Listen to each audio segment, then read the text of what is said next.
بيده فإن لم يستطع فبلسانه فإن لم يستطع فبقلبه ذلك أضعف الإيمان رواه مسلم إن الله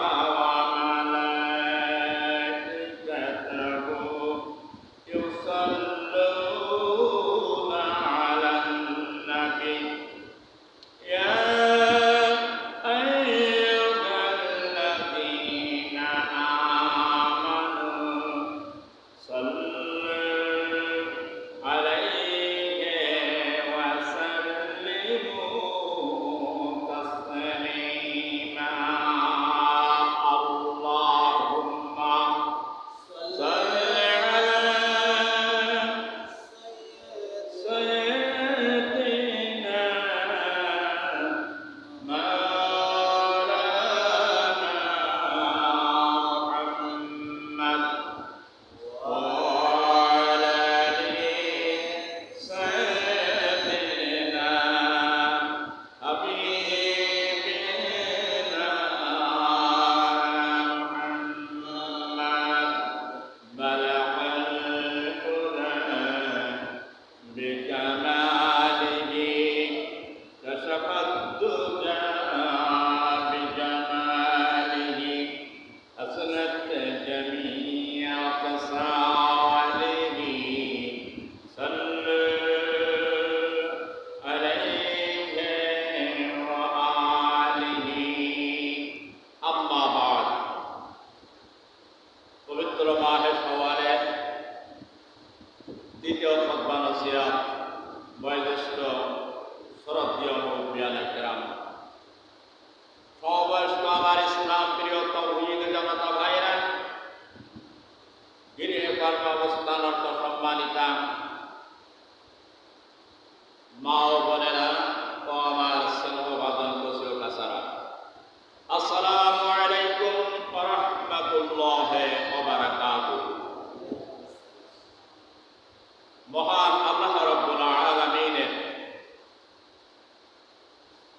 আযীমুশ-শান দরবারে লাখ কোটি কালিমাতুশ শুকর আদায় করছি যে মহান আল্লাহ রাব্বুল আলামিন অসংখ্য জাতির মধ্যে সর্বশ্রেষ্ঠ জাতি মুসলিম হিসাবে আমাদেরকে স্বীকৃতি দিয়েছে। দুনিয়ার সমস্ত কর্মকে বর্জন করে যথা সময় আজকে সর্ব উচ্চ মাকামে আমাদেরকে বসার তৌফিক দিয়েছেন। পৃথিবীর মহাগ্রন্থ কোরআনে কারীম থেকে আমাদেরকে শোনার তৌফিক দিয়েছেন। পৃথিবীর সর্বশ্রেষ্ঠ আদর্শ নেতা বিশ্ব নবীর জীবন আদর্শ থেকে হাদিস শোনাবার বলার এবং শোনার তৌফিক দান করেছেন। সেই মহান রব্বুল আলামিনের দরবারে যে যেখানে আছেন সেখান থেকে বলুন আলহামদুলিল্লাহ। আলহামদুলিল্লাহ। অগণিত দুরূদ সালাম রহমত কল্যাণ শান্তি ও মহিমা বর্ষিত হোক সর্বকালের সর্বযুগের মহান নেতা মানবতার মুক্তির দিশারি মানবতার মুক্তির কান্ডারি সরওয়ারে কায়নাত আশরাফুল আম্বিয়া শাফাতের কান্ডারি দু জাহানের বাদশাহ তাজেদারে মদিনা আখির জামানার নবী জনাবে মুহাম্মদ রাসূলুল্লাহ সকলে বলুন সাল্লাল্লাহু আলাইহি ওয়াসাল্লামের উপরে বর্ষিত। আজকের আলোচ্য বিষয় হচ্ছে দাওয়াত ইলাল্লাহ। দাওয়াত ইলাল্লাহ এর আবেদনে গর্ত হলো আল্লাহ তাআলার দিকে মানুষকে ডাকা, কল্যাণের দিকে মানুষকে ডাকা, সত্যের দিকে মানুষকে ডাকা, হকের দিকে মানুষকে ডাকা এবং সত্যের দিকে মানুষকে উৎসাহিত করা। মহাগ্রন্থ কোরআনে কারীম সূরাতুল হামিম সাজদা 33 নম্বর আয়াতে কারিমা আমি তেলাওয়াত করেছি। বিশ্বনবীর জীবন আদর্শ থেকে এই হাদিস তেলাওয়াত করেছি। ইনশাআল্লাহ তাআলা আল্লাহ রাব্বুল আলামিন যদি তৌফিক দান করেন তাহলে আয়াতে কারিমার আলোকে বা হাদিসের আলোকে গুরুত্বপূর্ণ কিছু বিষয় আমি উপস্থাপন করব ইনশাআল্লাহ তাআলা। গোটা মুসলিম জাতির জন্য আল্লাহ রাব্বুল আলামিন কি দায়িত্ব দিয়ে এই পৃথিবীতে প্রেরণ করেছেন, গোটা মুসলিম নরনারীর জন্য কি দায়িত্ব পালন করলে আল্লাহ রাব্বুল আলামিন সন্তুষ্ট হন, দুনিয়ার শান্তি লাভ করতে পারবে এবং আখিরাতে সে মুক্তির আশা করতে পারে, এই কথাগুলো আমি আজকে আপনাদের সামনে তুলে ধরব ইনশাআল্লাহ তাআলা। যে কথাগুলো আল্লাহ সুবহানাহু ওয়া তাআলা এই পৃথিবীতে অসংখ্য নবী এবং রাসূল পয়গম্বর এই দুনিয়াতে মানুষের মুক্তির জন্য পথ দেখানোর জন্য নিষ্কলুষ এবং নিষ্পাপ হিসাবে এই পৃথিবীর মানুষের মুক্তির জন্য দাওয়াতির আল্লাহ হিসাবে, সত্যর প্রবাহক হিসাবে আল্লাহর পক্ষ থেকে বার্তাবাহক হিসাবে আল্লাহ রাব্বুল আলামিন প্রেরণ করেছিলেন। সবথেকে আসমানের নিচে জমিনের উপর দুনিয়ার সৃষ্টি থেকে প্রলয় পর্যন্ত যত মানুষ দুনিয়ায় ছিল, শ্রেষ্ঠ মানুষ ছিলেন নবী এবং রাসূল। আসমানের নিচে জমিনের উপর সবথেকে বেশি কষ্টের শিকার যারা ভোগ করেছেন তারা ছিলেন নবী এবং রাসূল, পরবর্তীতে তার অনুসারীরা। হাদিস শরীফে বিশ্বনবী বলেছেন, আসাদুল বালাইল আম্বিয়াই সুম্মা আমসালি ফাআমসাল। এই পৃথিবীতে সবথেকে বিপদ মুসিবতের সম্মুখীন হয়েছেন, মুসিবতের সম্মুখীন হয়েছেন, নির্যাতিত হয়েছেন, নিপীড়িত হয়েছেন সবচেয়ে আম্বিয়ায়ে কেরাম রাসূলগণ সবচেয়ে বেশি এই পৃথিবীতে নির্যাতিত এবং বিপদের সম্মুখীন হয়েছে। আসাধ্য সবচেয়ে কঠিন বিপদের সম্মুখীন হয়েছে। কেন? নবী এবং রাসূলগণ তারা কি মানুষের অত্যাচার করত, জুলুম করত, নির্যাতিত করত, মানুষের সম্পদকে কেড়ে নিত? মানুষের উপরে কি জুলুম করেছেন? না, তাদের মাত্র একটি অপরাধ ছিল, একটি কাজ ছিল। সেই কাজটি করতে যে তারা সবচেয়ে দুনিয়ায় আসাদুল বালা বিপদের সম্মুখীন হয়েছে। পরবর্তীকালে নবী এবং রাসূলের অনুসারী বলে যারা দাবি করবে, ওয়ারাসাতুল আম্বিয়া বলে যারা দাবি করবে, তার উম্মত বলে যারা দাবি করবে, তাদের সবচেয়ে সেই বিপদের সম্মুখীন হতে হবে। মহান আল্লাহ রাব্বুল আলামিন সূরাতুল হামিম সাজদার 33 নম্বর আয়াতে কারিমায় বলছেন, ومن أحسن قولا ممن دعا إلى الله وعمل صالحا وقال إنني من المسلمين। পৃথিবীতে যত মানুষ আছে, যত কথা মানুষ বলে না কেন, আমার আল্লাহ রাব্বুল আলামিন বলছেন সবচেয়ে উত্তম কথা হচ্ছে ওই কথা। কথার ভিতরে, কাজের ভিতরে ভালো আনন্দ আছে। কথার ভিতরে শ্রেষ্ঠ এবং নিকৃষ্ট দুটো আছে। কাজের মধ্যে উত্তম এবং সবচাইতে নিকৃষ্ট কাজ আছে। ভালো এবং মন্দ, হক এবং বাতিল, সত্য এবং মিথ্যা, আলো এবং অন্ধকার, নেগেটিভ পজিটিভ দুইটা আছে। তো এই পৃথিবীতে সবাই তো কথা বলে, জিন মানবেরাই কথা বলে, সব প্রাণী কথা বলে, কিন্তু সবার ভাষা আমরা বুঝি না। তো এই সমস্ত কথার ভিতরে কোন কথাগুলো উত্তম? আমার আল্লাহ পাক স্বীকৃতি দিচ্ছেন, ওমান আহসানু কাওলাম মিম্মান দাআ ইলাল্লাহ। ওই ব্যক্তির কথার চেয়ে উত্তম কথা আর কার হতে পারে? শ্রেষ্ঠ কথা আর কার হতে পারে? যে ব্যক্তি আল্লাহ রাব্বুল আলামিনের দিকে মানুষকে আহ্বান করেন, মানুষকে আল্লাহর দিকে ডাকেন, আল্লাহর দিকে মানুষকে দাওয়াত দেয়, আর নিজে নেক কাজ, সৎ কাজ সম্পাদন করেন, আর এই কথা বলে ইন্নানি মিনাল মুসলিমিন, আমি মুসলমানদের অন্তর্ভুক্ত। সবচাইতে শ্রেষ্ঠ কথা এই দুনিয়ার বুকে, আসমানের নিচে যে কথাটা আল্লাহ উত্তম বলেছেন, তাই সেই নারী হোক আর পুরুষ হোক, যুবক হোক আর বৃদ্ধ হোক, সবচাইতে উত্তম কথা হবে যে আল্লাহর দিকে মানুষকে আহ্বান করবে, মানুষকে যে ডাকবে।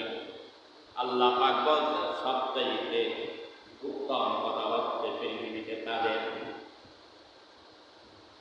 কথার ভিতরে উত্তম আছে, শ্রেষ্ঠতা আছে, কথার ভিতরে আবার নিকৃষ্ট আছে। যদি আল্লাহর দিকে আল্লাহর কথাগুলো বলে, সেই ব্যক্তি হলো শ্রেষ্ঠ। আল্লাহ তাআলার দিকে যে ডাকে, সেই ব্যক্তি শ্রেষ্ঠ।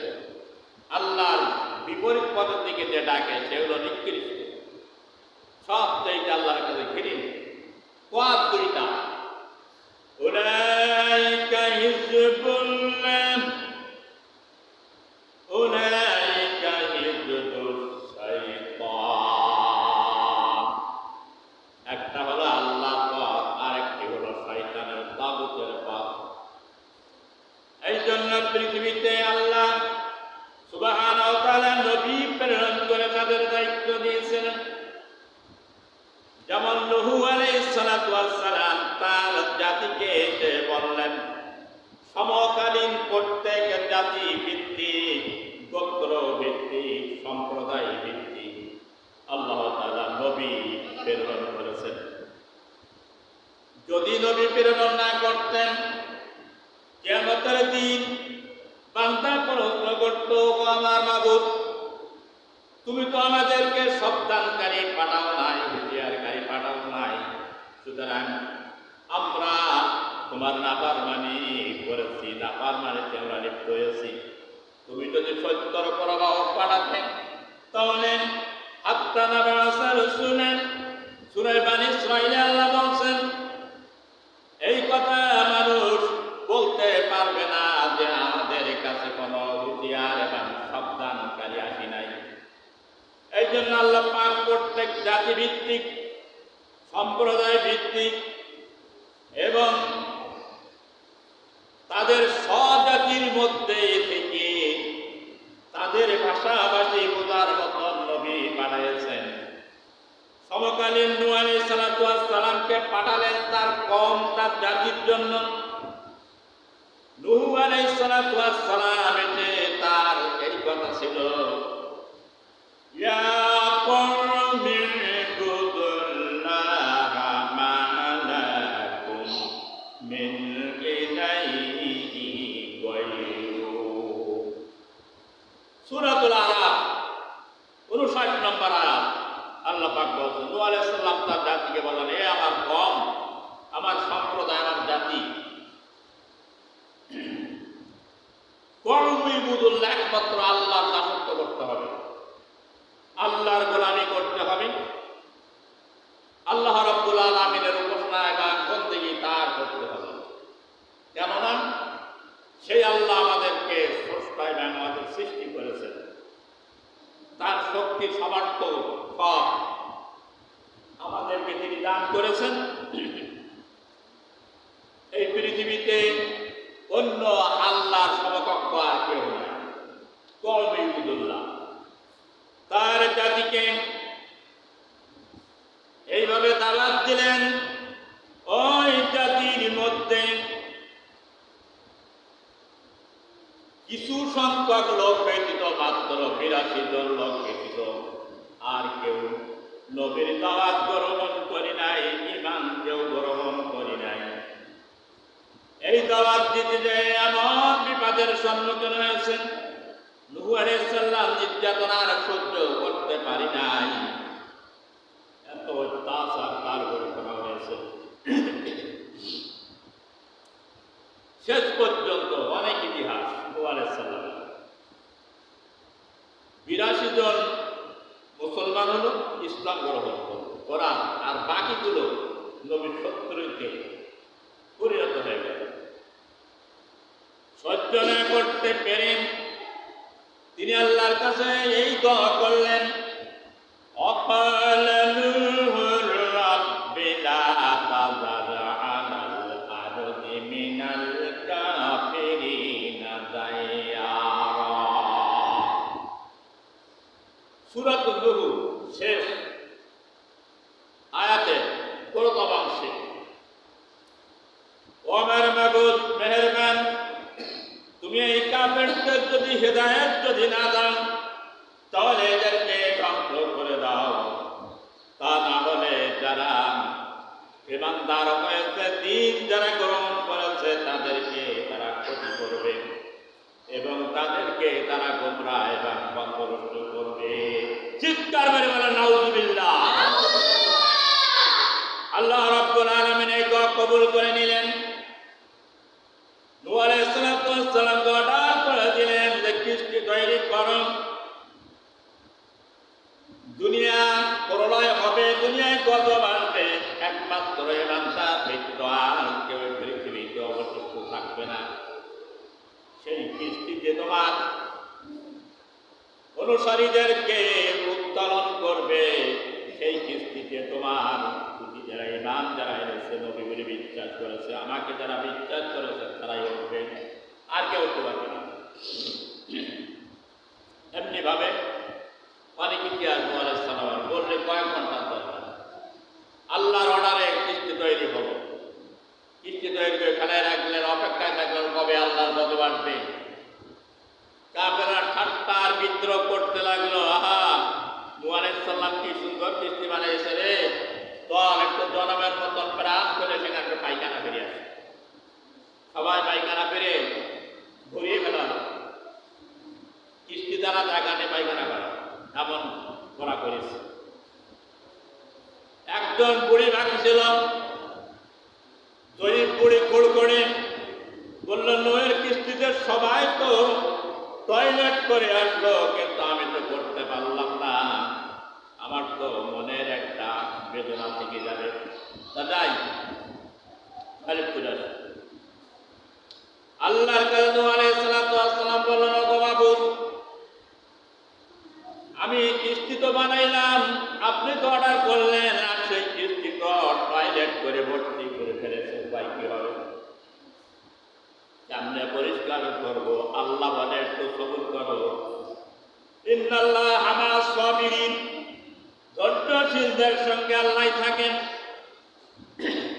বলে সবর করো, যারাই টয়লেট করেছে ওরাই আবার পরিষ্কার করে দিবে। এইবার ওই কুড়কুড়ে বুড়ি সর্বশেষ গিয়ে সেখানে টয়লেট করতে বসেছে, গায়ে তো বটল নেই, টয়লেট করতে গিয়ে ঝাঁকুনি দিয়েছে, তার টয়লেট করতে গেলে অনেক সময় ইজি হয় না, একটু কষাকষি লাগে, কষণ দিয়েছে আর শিখে একটু লিখেছে যাওয়ার পরে ডুব ডাব দিয়ে খেয়ে টেয়ে পেটটা ভালো মোটা হয়ে গেছে, কিন্তু একদিক থেকে ভালো হয়েছে ৮০ বছর তার ওদিকের বুড়ি ১৮ বছরের যুবতীতে তার যৌবনটা পরিণত হয়েছে। এইবার যখন মহল্লার ভিতরে ফিরে আসলো, তার কমের কাছে বললে, তুই এমন যুবতী কেমনে হলি? বলে নূহ আলাইহিস সালামের ওই কিস্তিতে গেলাম টয়লেট করতে, সেখানে পড়ে আমি এইরকম যুবতী হয়ে গেছি। সুবহানাল্লাহ করবেন নাকি?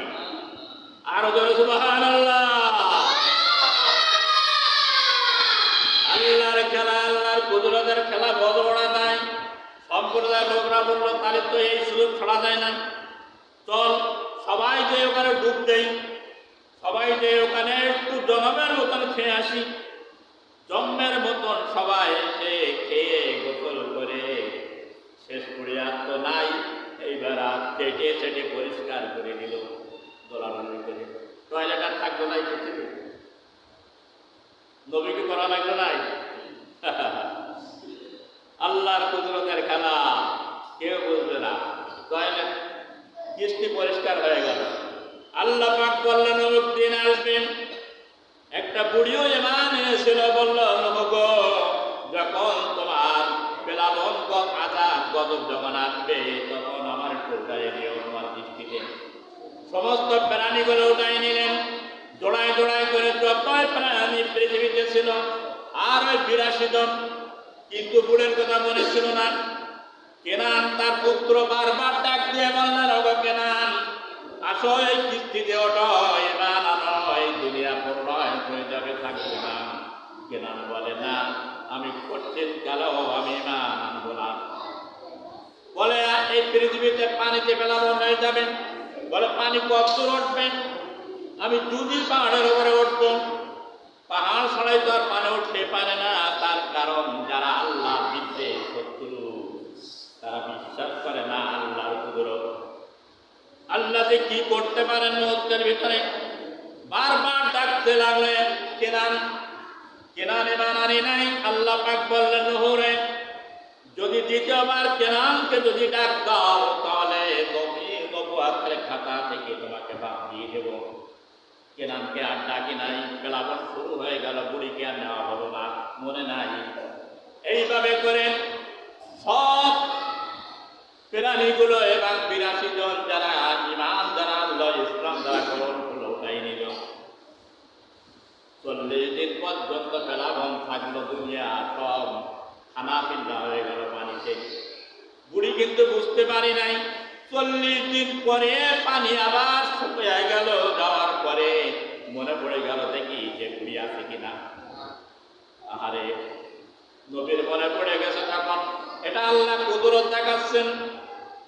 বুড়ি যে দেখে, এই নূহ আলাইহিস সালাম বুড়ির ওই যে কুড়ের ঘরের কাছে যে বলতে, বুড়ি মা বলে ডাক দিচ্ছে।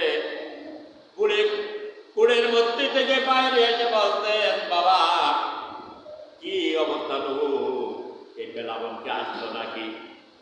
নূহ আলাইহিস সালাম বলতে, আল্লাহু আকবার, সিজদায় পড়ে গেলেন। আল্লাহর কত কুদরতের খেলায় পৃথিবীতে সব বিনাশ হয়ে গেল, কিন্তু বুড়ি তো বুঝতে পারি নাই। এই জন্য সিজদায় পড়ে গেল। আল্লাহ যে মানে আল্লাহ রাব্বুল আলামিন, তার ইবাদতের দায়িত্ব হয়ে যায়। চিৎকার মেরে বলো সুবহানাল্লাহ। ইমানদারদের ইবাদত দায়িত্ব কার? কথা বলেন। ইমানদার ব্যক্তির ইবাদত দায়িত্ব কার? আল্লাহ। সুতরাং ওই কিচ্ছা কাহিনী আর বলবো না।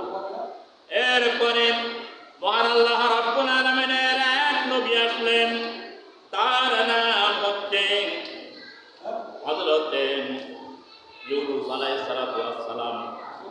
ইউনূস আলাইহিস সালাম তিনি তার জাতিকে দাওয়াত দিলেন। ইউনূস আলাইহিস সালাম জন্মগ্রহণ করেছিলেন, এটা ইরাকের মুসলিম নগরীতে নিকটবর্তী নীলাওয়া নামক একটি স্থানে। তার পিতার নাম ছিল মাত্তা। তেনাকে আল্লাহ নবুয়তের দাবি দিলেন, একজন নবুয়তের দাবিদার। তিনি নবুয়ত পেলেন, আল্লাহ তার একজন মর্যাদাশীল সম্মানিত নবী হিসেবে তাকে প্রেরণ করলেন। তার জাতির লোক ছিল 1,00,000 দিকের বেশি। তিনি দাওয়াত দিলেন, ইয়া কওমি ইবুদুল্লাহ মা লাকুম মিন ইলাহি গায়রুহু, ও আমার জাতি, আমার একমাত্র আল্লাহর ইবাদত করো, আল্লাহর দাসত্ব, আল্লাহর গোলামি করো, আল্লাহ ছাড়া তোমাদের কোনো ইলাহা নাই। তার জাতিরা দাওয়াত গ্রহণ করল না। আবার অনেকে দাওয়াত গ্রহণ করেছিলেন, কিন্তু তারা আল্লাহর আইন তারা মানত না। এটা এখন তো আমাদের মুসলমানদের এখন আছে না, সব মুসলমান কিন্তু আল্লাহর আইন মানে নাকি, আল্লাহর বিধান না মানে না মুসলমান। ওদের ভিতরে ওই রকম সিস্টেম হলো। আল্লাহ বললেন যে গজব নাযিল হবে, তোমার এই কওমের উপরে গজব নাযিল হবে, ওরা যদি ঈমান যদি না আনে। তো দাওয়াত দিতে দিতে উনি খুব আকৃষ্ট হয়ে গেল।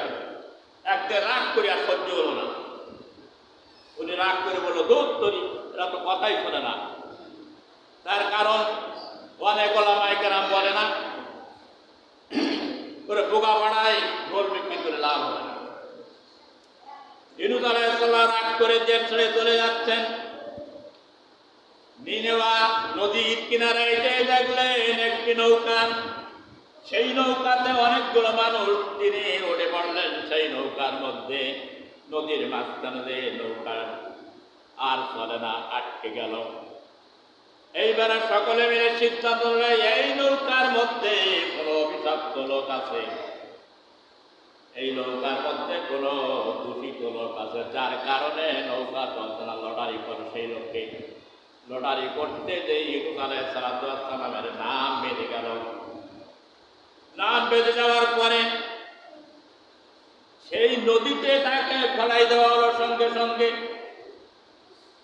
নৌকা চলা শুরু করলো। আর ইউনূস আলাইহিস সালামকে ফেলে দেওয়ার সঙ্গে সঙ্গে মাছে তাকে খেয়ে নিল। এমন একটা মাছ এসে সঙ্গে সঙ্গে তাকে গিলে ফেলাল।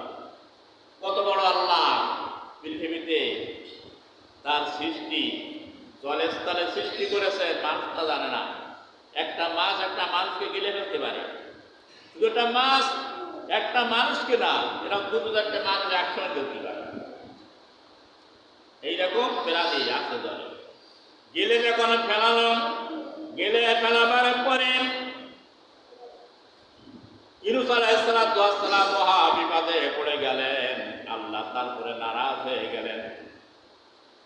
এই বেলা ইউনূস আলাইহিস সালাম 4টে বিপদের মধ্যে, 1 নম্বর সূর্যের আলোর অন্ধকার, 2 নম্বর হলো নদীর পানির অন্ধকার, 3 নম্বরে মাছের পেটের অন্ধকারের ভিতরে তিনি এই এমন একজন নির্জন জায়গায় নিঃশ্বাস ফেলার, সেখানে আর জায়গা নাই। উপায় কি? উপায় আছে না?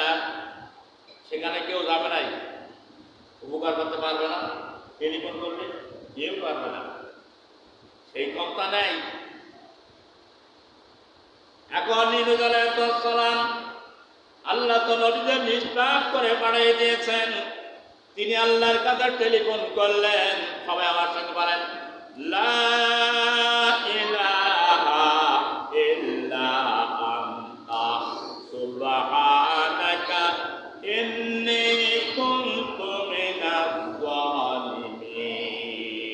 সবাই বলেননি, বলতে পারেন না সবাই, কোরআনের আয়াত তো, সূরা আম্বিয়া 87 নম্বর আয়াত, বলেন লা ইলাহা, ধরে লা ইলাহা ইল্লা আনতা সুবহানাকা ইন্নী কুনতু মিনাজ জালিমিন।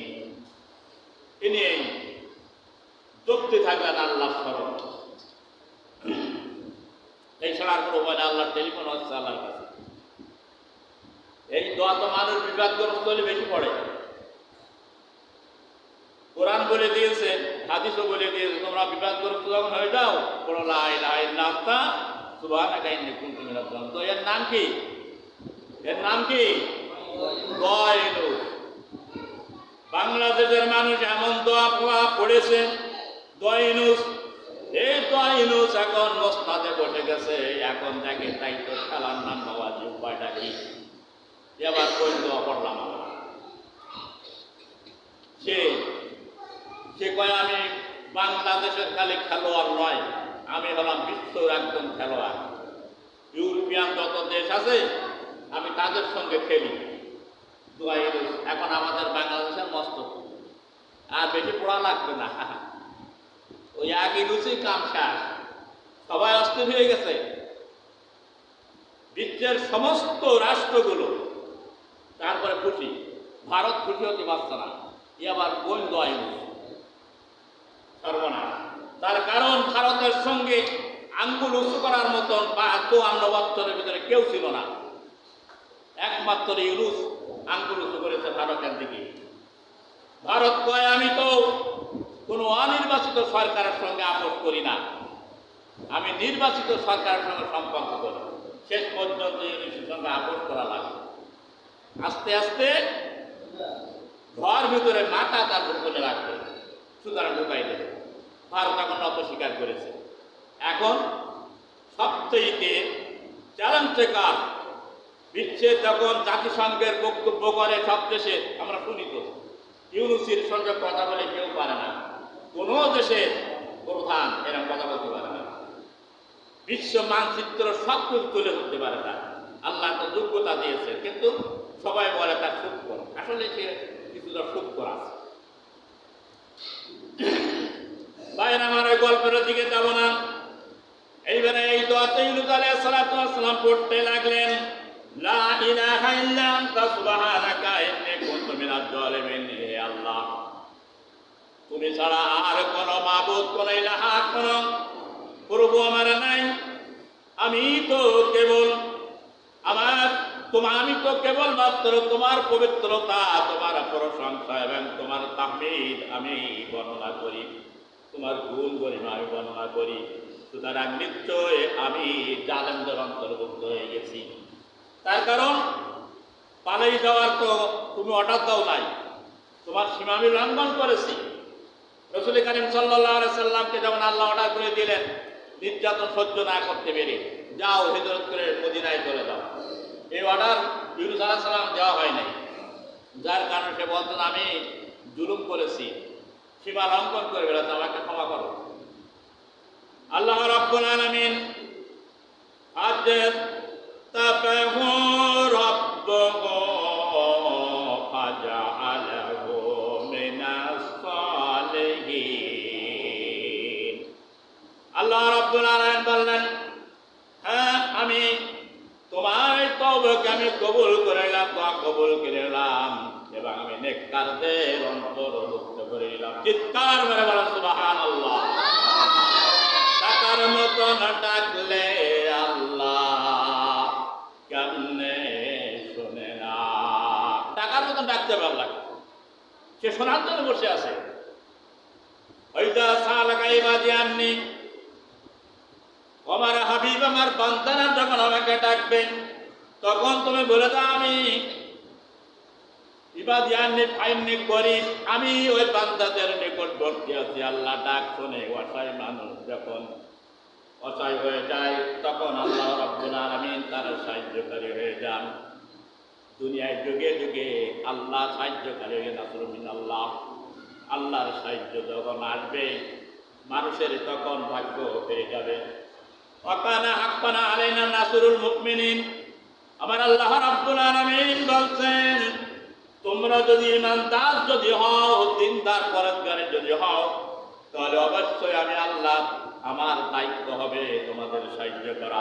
চিৎকার মেরে বলেন সুবহানাল্লাহ। মুমিন হওয়া লাগবে, মুনাফিক হলে চিৎকার মেরে ডাকলো আল্লাহ শুনবি না। মুমিন হলে আল্লাহ ওয়াদা দিয়েছেন, আমি মুমিনদের সাহায্য করার দায়িত্ব আমার আল্লাহ, আমি নিজে আল্লাহই ওয়াদা দিলাম। ইউনুস আলাইহিস সালাম পরিত্রাণ পেয়ে গেলেন। 40 দিন পরে আল্লাহ নেককারদের অন্তর্ভুক্ত করে নিলেন, ক্ষমা করে দিলেন। এরপরে আসুন হযরত মূসা আলাইহিস সালাম সমকালীন তার জাতির কাছে আল্লাহ পাঠালেন। ফেরাউন এর কাছে তিনি লালিত পালিত হলেন, ফেরাউনের অর্ডার ছিল। যখন তার জাদুকাররা বলল ভবিষ্যৎবাণী বলে দিল যে এমন একজন মহামানুষের আবির্ভাব হবে যিনি আপনার রাষ্ট্রকে ছিনাই নেবেন। তখন অর্ডার করে দিল স্বামী স্ত্রীর কোনো মিলন হবে না, সমস্ত নারীদের থেকে পুরুষদেরকে পৃথক করে দাও। কিন্তু তার মধ্যে তার মন্ত্রী সেই ইব্রাহিম মুসা আলাইহিস সালামকে জন্ম দিয়ে দিলেন। ইব্রাহিম আলাইহিস সালামের কথাও বলা হয়েছে ইব্রাহিম আলাইহিস সালাম। আর সেই শত্রুর কাছে লালিত পালিত হলো হযরত মুসা আলাইহিস সালাম ফেরাউনের কাছে।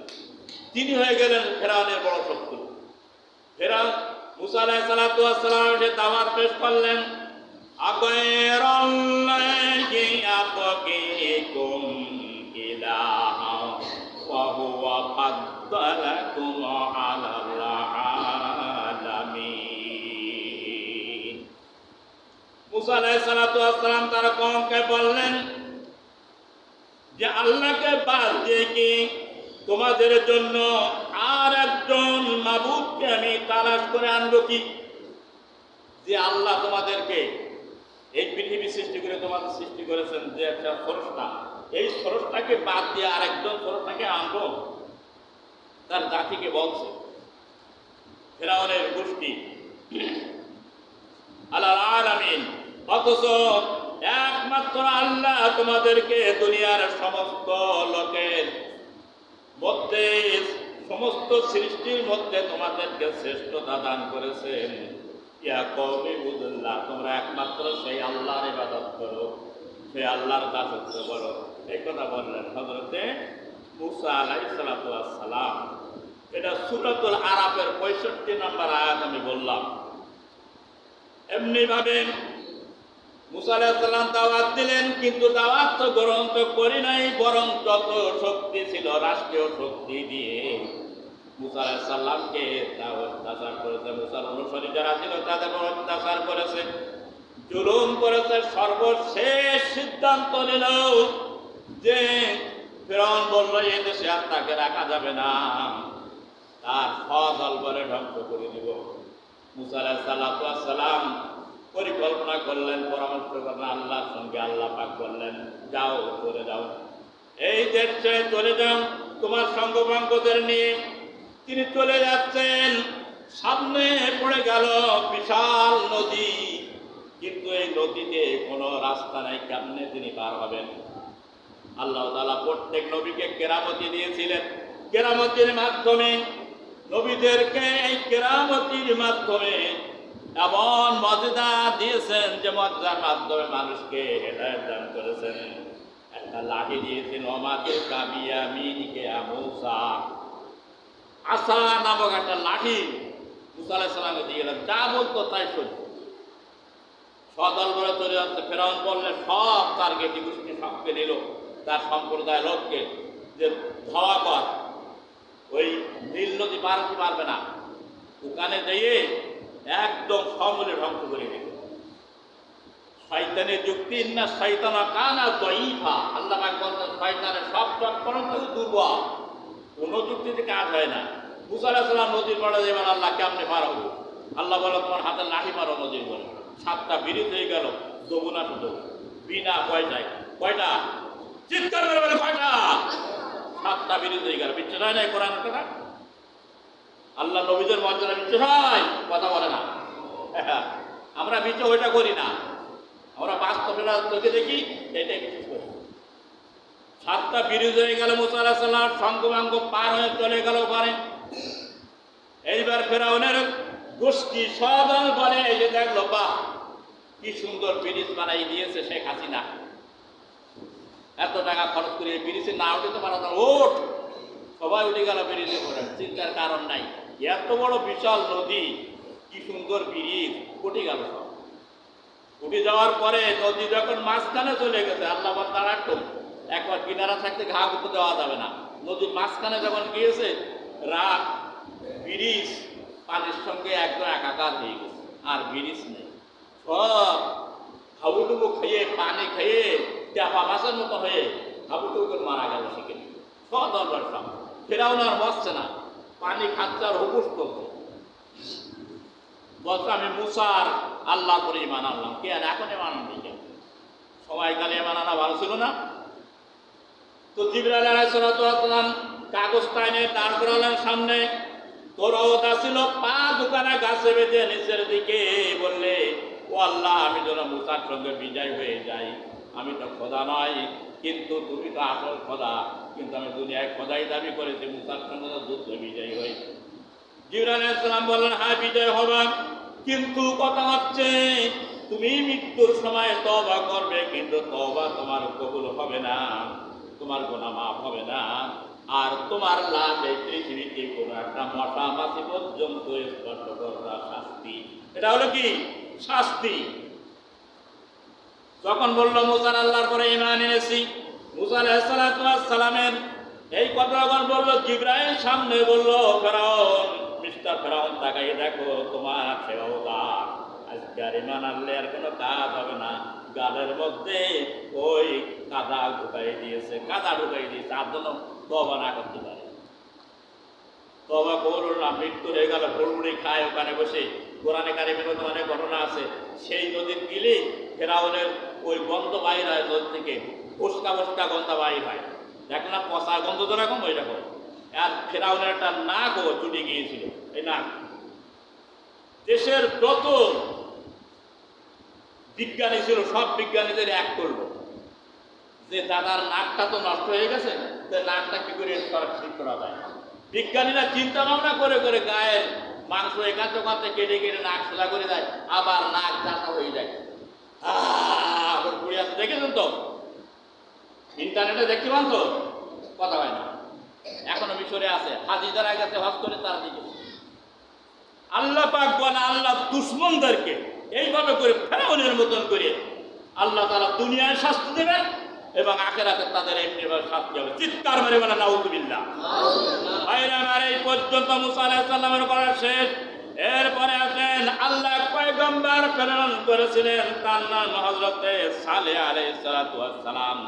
তিনি একজন আল্লাহর জলিল কদর নবী ছিলেন। তিনি সেই সমকালীন জাতির জন্য আল্লাহ তার পাঠালেন। তিনি এটি বললেন, ইয়া কওমি ইবুদুল্লাহ মা লাকুম মিন ইলাহি গায়রুহু। সূরাতুল আরাফ 65 নম্বর আয়াত। ও আমার জাতি, একমাত্র আল্লাহর দাসত্ব করো, আল্লাহ ছাড়া এই পৃথিবীতে তোমাদের আর কেউ নাই। তিনি হলেন স্রষ্টা, তিনি একমাত্র গোলামী, দাসত্ব, বন্দেগী একমাত্র উপযুক্ত। সে আল্লাহর ইবাদত করো। তার জাতির কথা শুনিনি, দাওয়াত গ্রহণ করি নাই, মা লাকুম মিন ইলাহি গায়রুহু। এরপরে আল্লাহ রাব্বুল আলামিন জাতিকে ধ্বংস করে দিলেন অনেক টাইম।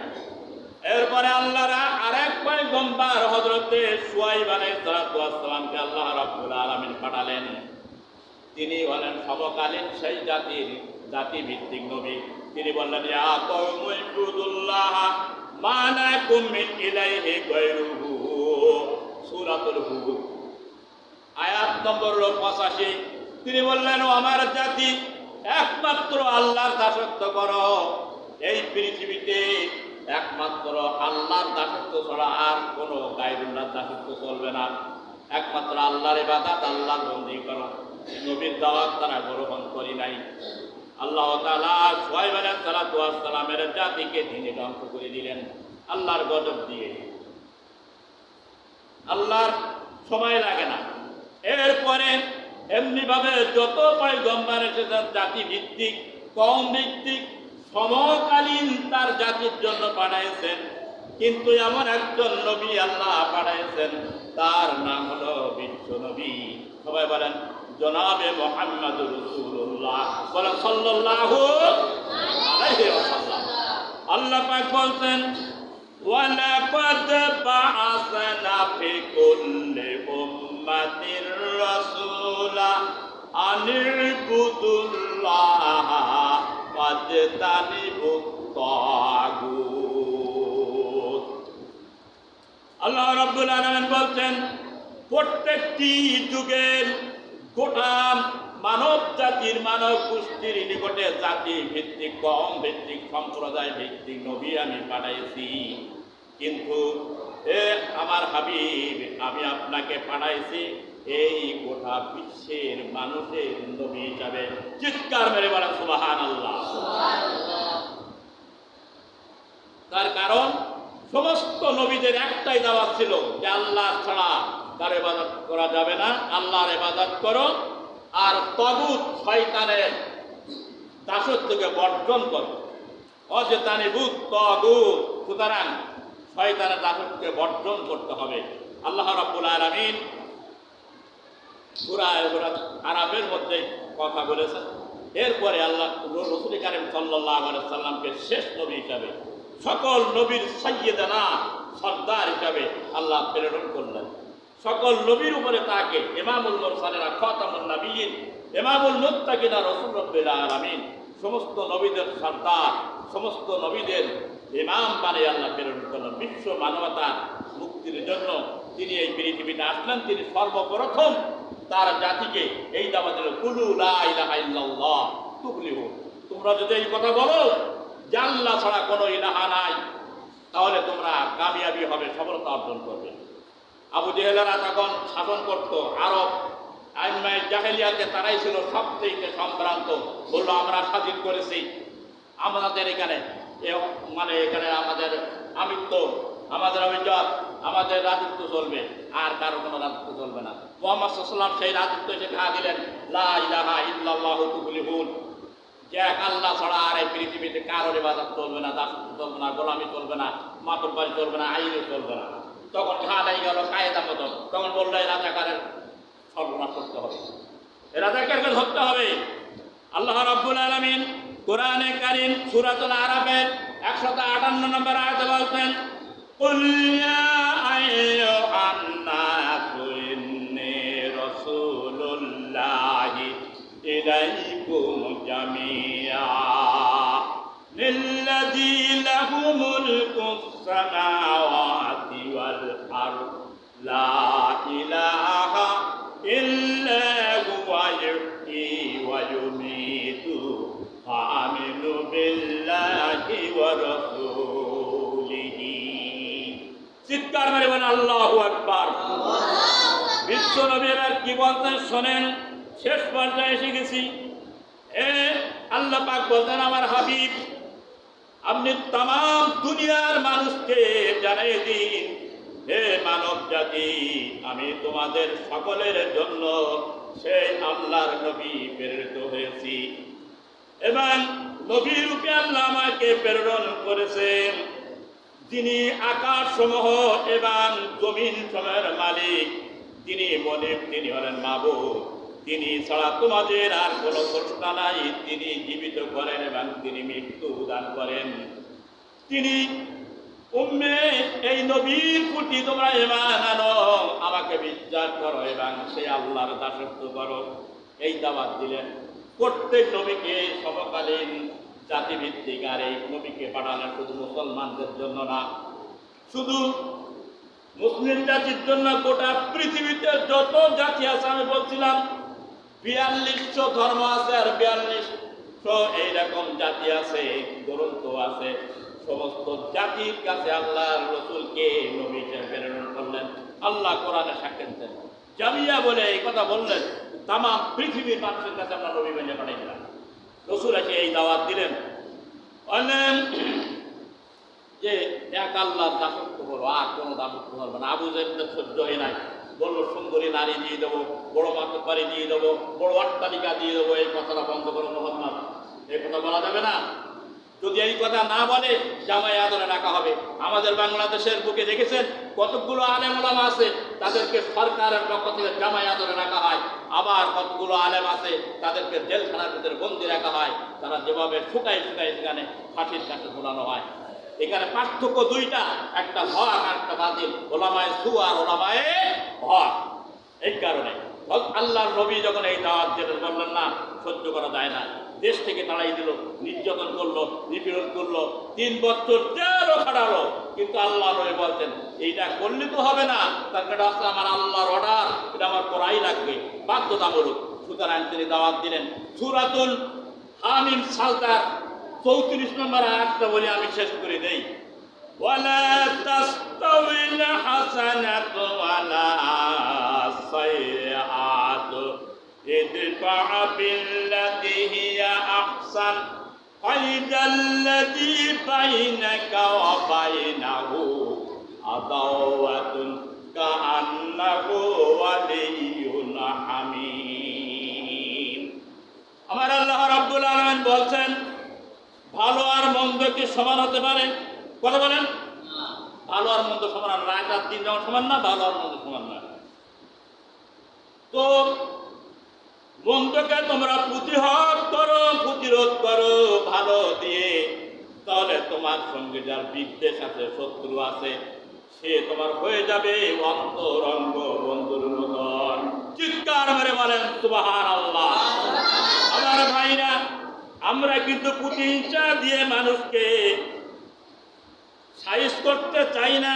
আজকে এই দল আছে, কালকে যখন তার অন্য দল যাবে তারা সাইজ করবে। সেইভাবে মিথ্যা দিয়ে, অন্যায় দিয়ে, অত্যাচার দিয়ে, জুলুম দিয়ে, নিপীড়ন দিয়ে, নির্যাস দিয়ে প্রতিশোধ নেবে। কেউ বাপের প্রতিশোধ নেবে, কেউ স্বামীর প্রতিশোধ নেবে। আমরা কিন্তু ওই প্রতিশোধে বিশ্বাসী না। কোরআন আমাদেরকে বলেছে, তোমাদের যত বড় শত্রু হোক না কেন, যত নির্যাতন তোমাদের করো না কেন, অন্ধকার দিয়ে কোনোদিন অন্ধকার ত্যাগ করা যায় না। তো অন্ধকারকে ত্যাগ করতে হলে আলোর প্রয়োজন হবে, হবে কিনা বলেন? এই জন্য অন্যায়কে যদি এই সোনার বাংলা থেকে দূর করতে হয়, পৃথিবী থেকে দূর করতে হয়, তাহলে ন্যায় দিয়ে করতে হবে। আর এই ন্যায় প্রতিষ্ঠার সংগ্রামে আমরা আত্মনিয়োগ করেছি। যতদিন পর্যন্ত রুহু থাকবে পিঞ্জারার মধ্যে, ততদিন পর্যন্ত সত্যের পক্ষে মানুষকে ডাকবে।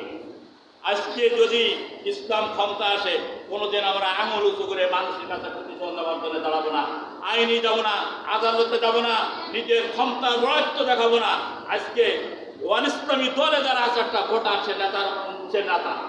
আমরা কিন্তু যত বড় নেতা হোক না কেন, আমরা কিন্তু জনগণের সেবক, আমরা কিন্তু নেতা নয়। সুতরাং ইসলাম যদি কোনোদিন ক্ষমতায় আসে, আজকে বাংলার মানুষ, আল্লাহর কসম করে বললাম, সেদিন দেখবেন যে এইভাবে এই দেশে কোনো সাম্প্রদায়িক দাঙ্গা কোনোদিন থাকবে না, প্রতিশোধ থাকবে না।